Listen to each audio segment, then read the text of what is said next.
Today on the Classy Career Girl podcast, I am super excited to introduce you to our guest, Dee Ann Turner. She is a 35-year hiring veteran, 2 times best-selling author, speaker, and former vice president of talent for Chick-fil-A. Dee Ann Turner recently released her book, Crush Your Career, Ace the Interview, Land the Job, and Launch Your Future.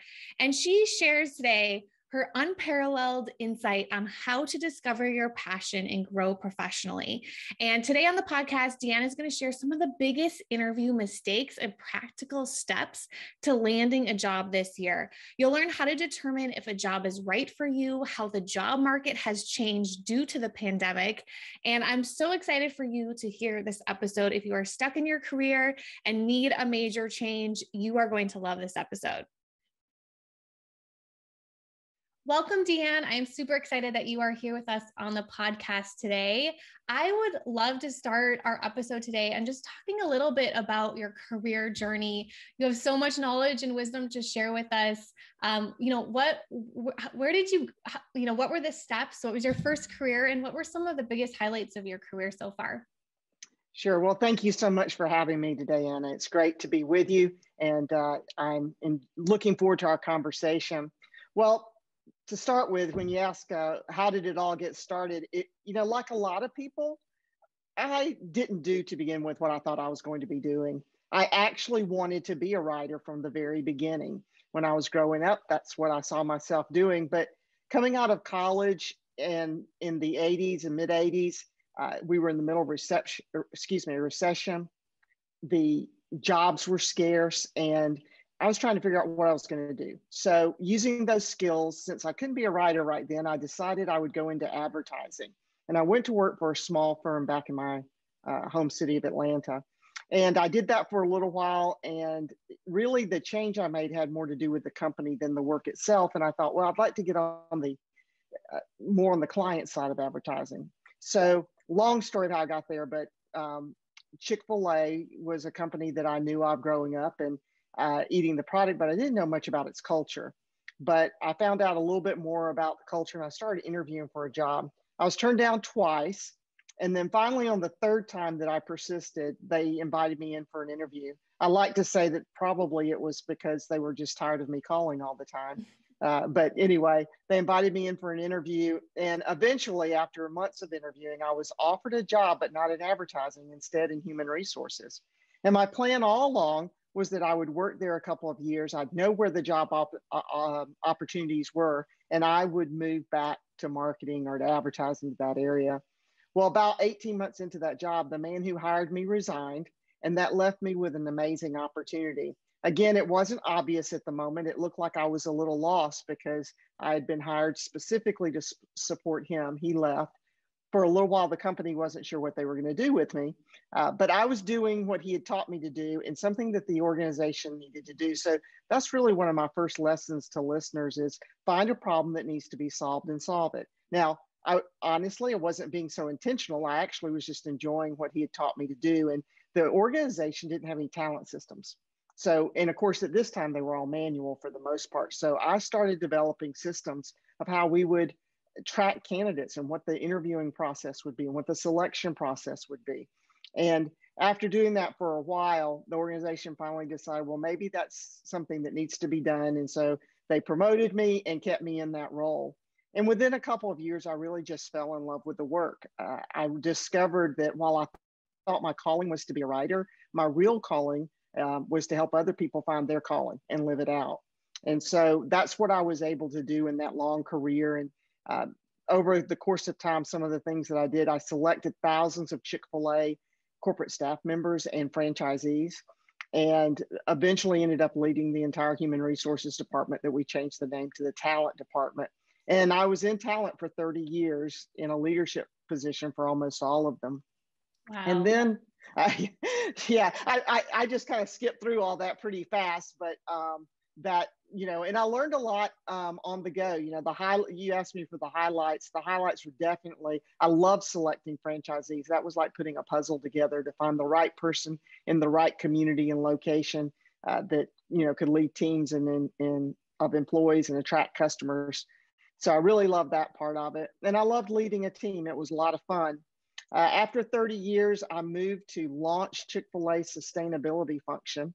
And I was not picked for that because I knew so much about sustainability, but I was actually chosen because I like to build things. And I had really done just about all I could do in talent. And so I was moved to launch this, and I did. And I was working in there very happily for about 2.5 years. And then Chick-fil-A offered an opportunity to about 100 longtime employees for a voluntary early retirement option. And I was in a good position to do that. I'd written my first book in 2015, and it had been very successful. And I had been already speaking about 50 times a year. And so I set out to, I looked at my options, and I had a contract right then from Baker Books to write 2 more books. And so I decided that I would go ahead and take that retirement and start my own business and really go back to focusing on helping leaders develop a remarkable culture and select and keep extraordinary talent. So that was the first couple of years of my post Chick-fil-A life. I wrote the book Bet on Talent, and everything was flying along. And then March 2020 hit.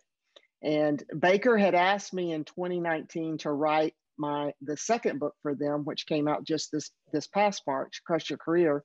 When they asked me to write the book, I said, I don't think so. I don't think this generation needs this book. Why would I write a book about how to find a job, keep a job, and grow a career to millennials and Gen Zers that have more job opportunities than they know what to do with?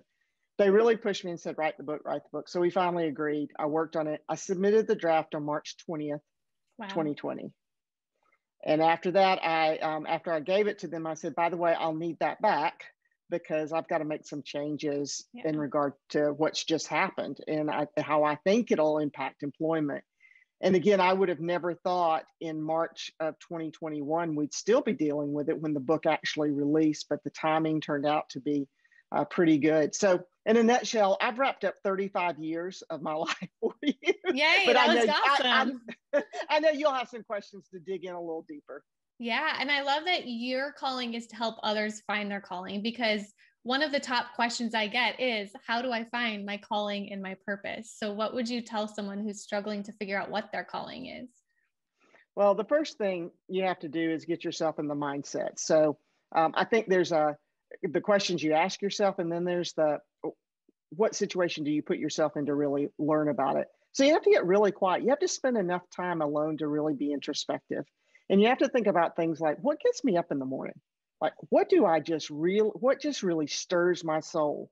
For me, I told you it was the puzzle of putting together for the operator selections. I also loved watching my team members succeed.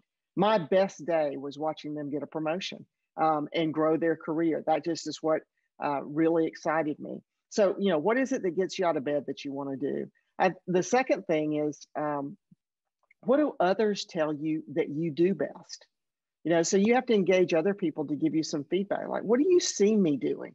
Sometimes people see things in you that you never see in yourself. Just like that first boss at Chick-fil-A who offered me a job in HR, he saw something I didn't see, and he was right. It was the right place for me. Also, I think you have to look and say, okay, what is a problem that the world needs solved right now? That I'm uniquely gifted to do, and to really think about that, because when we really think about calling, it's usually solving for something that the world really needs. So what is that? And for me, I think the last thing is, because I'm a person of faith, and that's not true of everybody, but for me, I use this phrase that came from the movie, old movie, and Chariots of Fire, when the main character, Eric Liddell, who was a runner, he said, I believe God made me fast, and when I run, I feel his pleasure. And so for me, I ask that question, when do I feel God's pleasure in what I do? So to me, those are 4 of the ways that I think about, how do I find my calling? Those things can help. I love that. And you use that then when you figure out if a job is right for you, then that's kind of like the next step. You kind of know what your calling is. How do you determine if a job is right for you? So then I go to when you ask about that, I think that it's similar but different, because, the sweet spot of life is when our job aligns with our calling. But sometimes, for whatever circumstances in different seasons, that's not always true. But that would be the sweet spot. So that's the first question. It's like, does this align with the thing that I think I'm made to do. And if I have the luxury of being able to select at that time, and some people don't, some people are in different situations, then I definitely want to focus on what my calling is. But here's a couple of other things to look at. First of all, think about, what is the culture of the organization? I think that's number one. And how does it match who I am? What is the purpose, the big why for this organization? And do I align with their why? Secondly, what is the big goal they're trying to accomplish?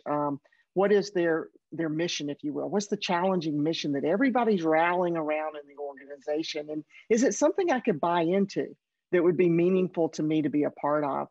And then lastly, what are the organization's core values? Do they align with my own values? But here's the really important part. Are they being demonstrated by the people in the organization? You can observe it in the interviewing process, or if you're virtual, one of the things you can do is ask people that you interview with, tell me stories about how the organization lives out the value of X. You know, what do you do? And look for those examples and stories. But that's the first thing I look at, is the culture of the organization. That's the lens in which I view it. And then secondly, I do go to that role. You know, does it match my core competencies? Do I have the skills and abilities for that specific role? And then does the organization have a plan about how I might grow? Do they have strong learning and development options within the organization that I can grow from that position? Recognizing that some of that growth is definitely my responsibility. In fact, I'd go as far as say, in reality, it's all my responsibility, but will they provide some opportunities for that to happen? And then lastly, I look at the chemistry of the team I would be working with. How well is this team working together? Do they collaborate well? Do they achieve goals together? When they achieve those goals, do they celebrate together? Do they have a good process for continuous improvement? Are they constantly pursuing what's next in an innovative way?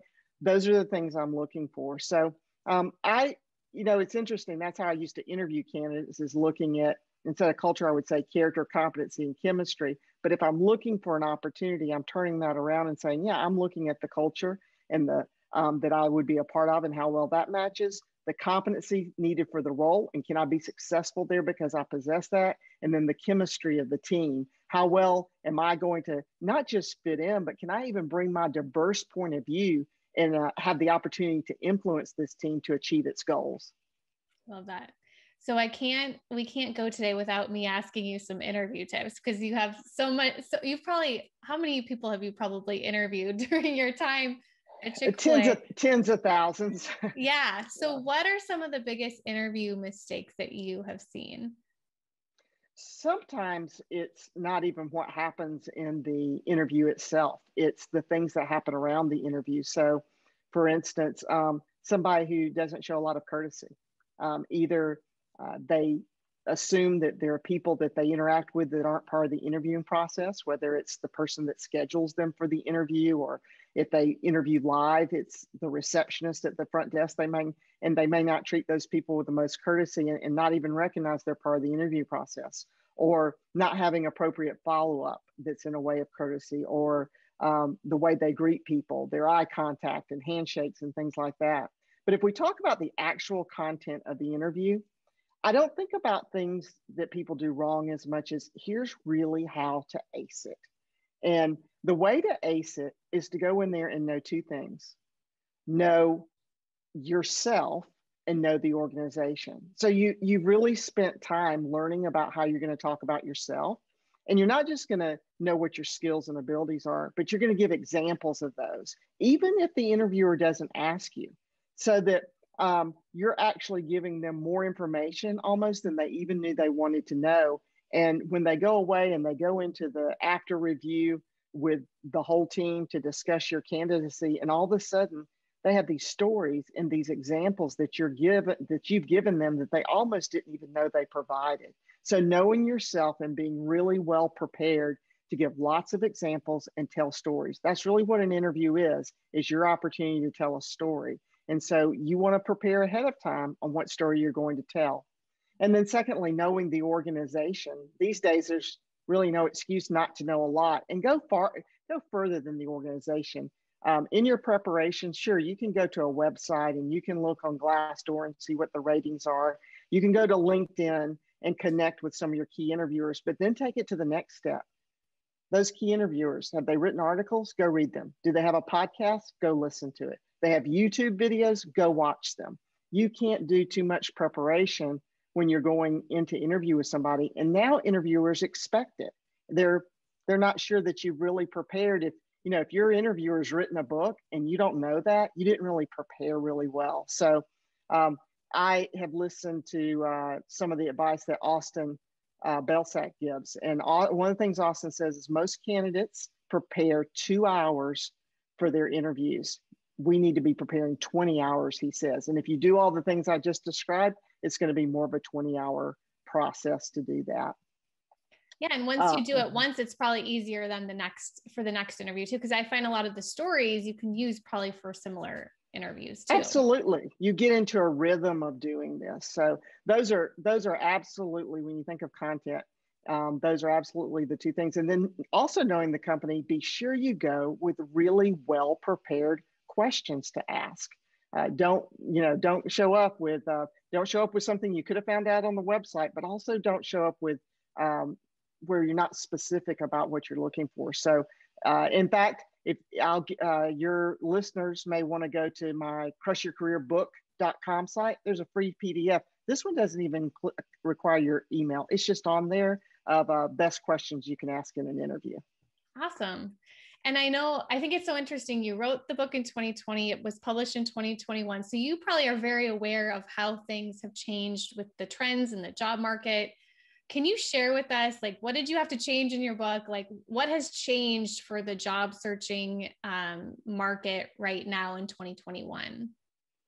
I think one of the most significant things was that, of course, everything just became virtual.